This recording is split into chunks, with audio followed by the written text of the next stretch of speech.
You told them anybody you knew had been a left-winger or a communist, and you went home.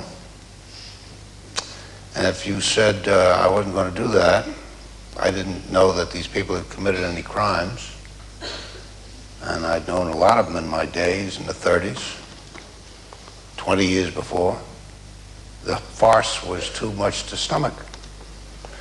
So I had to go through a federal trial and was found guilty of contempt of Congress for refusing to answer some questions. So I wrote The Crucible. That took place, of course, in Salem, Massachusetts in 1692. And the reason I think that I moved in that direction was that it was simply impossible any longer to discuss what was happening to us in contemporary terms. There had to be some distance given the phenomenon. We were all going slightly crazy, trying to be honest and trying to see straight and trying to be safe. The hysteria in Salem had a certain inner procedure, or several, which we were duplicating once again.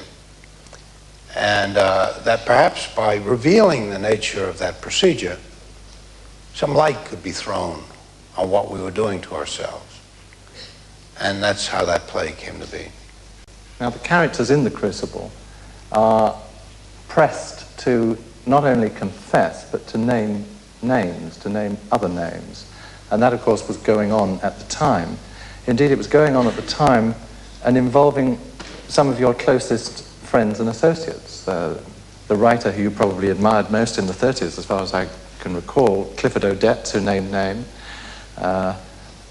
Kazan, named names. The man who played Willy Loman in the initial production Death of a Salesman, I think, named names. Don't I recall that you actually heard Kazan naming names as you drove back from Salem? What was the impact of all of that on you at the time? It was rather like a dream, because the people these men were naming were, of course, all known to the government. And they made a point of saying, we know who these people are, then why did we have to name them? Well, you had to name them in order to establish your credibility as a patriot. In other words, it was a ritual that had no practical meaning. It was now purely to feed the endless appetite of certain politicians and to scare people, and it just seemed so absurd and maddening that people were being torn apart, their loyalty to one another crushed, and just common decency was going down the drain. And it's indescribable, really, because you get the feeling that nothing was going to be sacred anymore. The beginning of The Crucible, I guess, goes back to the time I was in college when I began to become interested in that phenomenon, but it just seemed like a very weird event in American history. And I didn't do anything about it, I just knew about it. But when the McCarthy period started, so-called McCarthy period, because that's a bit of a misnomer, there were many McCarthys here, it kept recurring to me that what we were going through was a kind of ritual which had almost a religious overtone, even though the idea of religion never entered it as such. And I didn't know how to handle that. I felt that there would be no response to McCarthyism unless it was on a level that the McCarthyism was. That is to say, they were dealing in a mystique. Because the truth of the matter is that the people that they were accusing of being un-American or treasonous either hadn't been, or what they had really believed in, was a common belief only 7 or 8 years before this. In other words, they had managed, very adroitly I must say, to switch around the political poles of this country, so that if a man had, for example, during World War II, passionately believed that the Russians were saving the West by resisting Hitlerism and taking on by far the bulk of the German army, which was the common belief in 1942, let's say, 43, 44, by 6 years later, this was a treasonous belief. Well, it would make you gasp to try to turn people back to where they had been 5 or 6 years ago.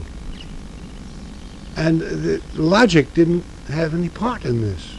You couldn't bring out a newspaper and say, well, look, don't you remember 5 or 6 years ago these people were saving us, and now they're destroying us. There has to be some lapse of logic in this damn thing, no? No. You could believe both things at the same time. So I had to transcend that logic somehow. Just as in Salem, when someone objected, for example, to the arrest of a woman like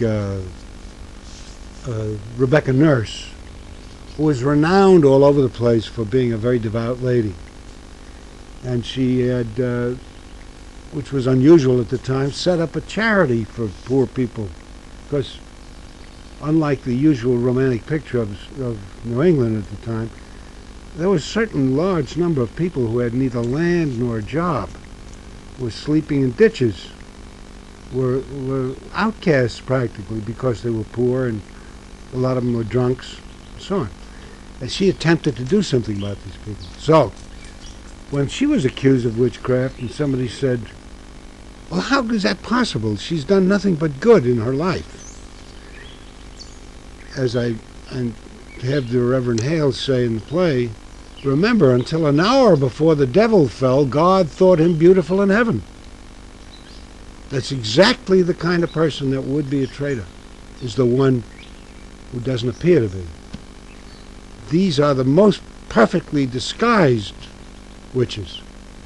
Maybe I ought to mention, before I forget it, that I was in Salem 6 months ago or so, and because they were unveiling the model of a monument that finally, after 300 years or whatever it was, they've gotten around to making a monument to the dead.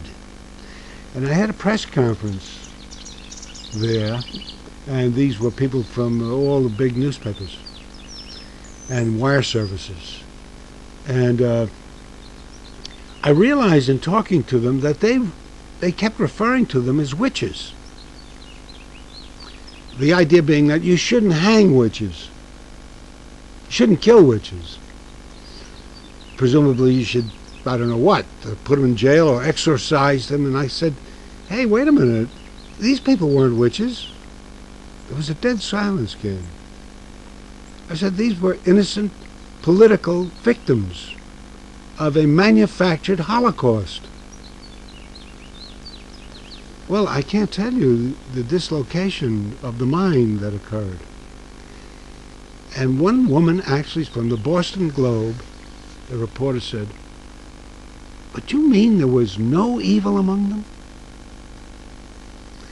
So you see, this is not a phenomenon from 1692 or 1952 or anything like it. It is right now. The objection that there were no witches, but there were communists, I would only recommend that somebody who believes that or says that should go back to 1692, stand in the public square of Salem, Massachusetts, and say, you know, there are no witches. He'd be dead. Quick. There were witches. They were everywhere. Everybody knew that. If you were a Christian, you knew there were witches because it said so in the Bible. And Saul said, thou shalt not suffer a witch to live.